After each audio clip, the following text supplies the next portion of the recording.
Hi, this is Kathleen Tracy Benoit.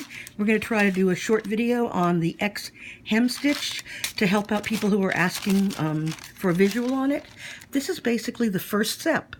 It's an X, so you're going to be doing a half of a slash all the way across, and when you get to the other side, we're going to cross the X and come back. You can make up your own way to do this. I'm going to show you the way my teacher taught me: over 2 warp threads, under 2, and under 2 weft rows.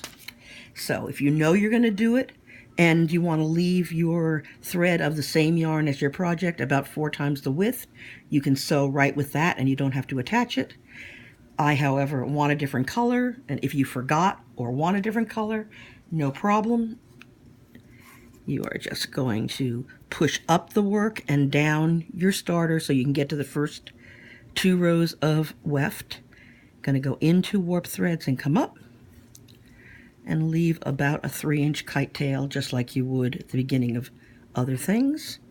The slash is going to go this way, but you have no place to anchor it, so don't worry about it. Just come under the next 2 warp threads and come up. Give it a little snuggle and go up 2 weft rows and under 2 new warp threads. This one you should be able to see the bottom to top slash, left to right, bottom to top, half of the X. So this one is going to go here.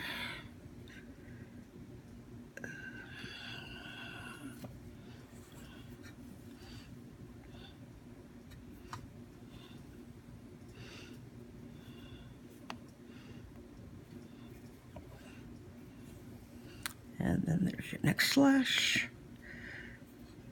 Over 2 warp threads, up 2 weft rows. Don't have to pull it too tight. If you use a fat yarn, you'll get one beautiful X. If you use a thin yarn, a different look. If it has a reflective glow, like a pearl cotton, you'll get a different look. So I like how versatile it is. We're coming up to the end of my piece, which is very small, but yours would be longer. And we're over here on the edge. So we've got half of the X. We want to come back and cover the slash.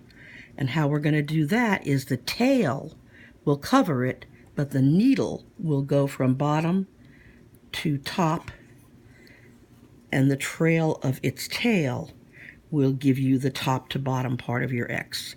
So here's the tail trailing behind it, making the top of the X.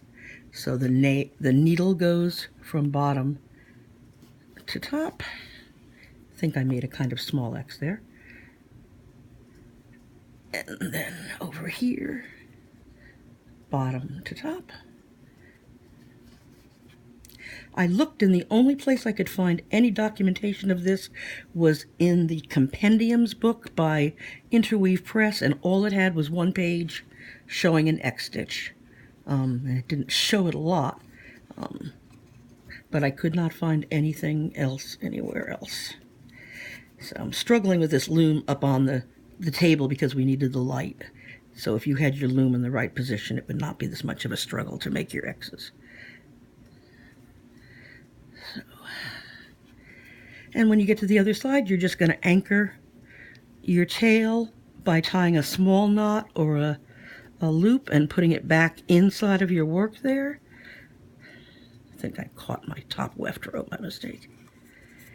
Yeah, this angle isn't maybe good for video, but isn't great for actual work.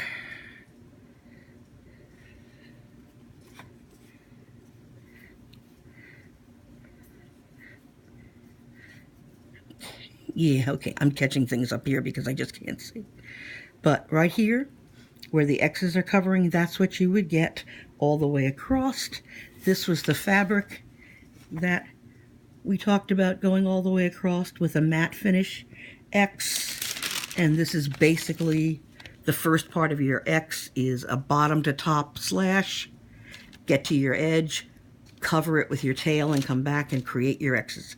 I used 2 warp threads and 2 weft rows. You could make it bigger if you wanted to do 4 warp threads and 4 weft rows, whatever worked for you. Good luck and enjoy doing the X Hemstitch. Bye-bye.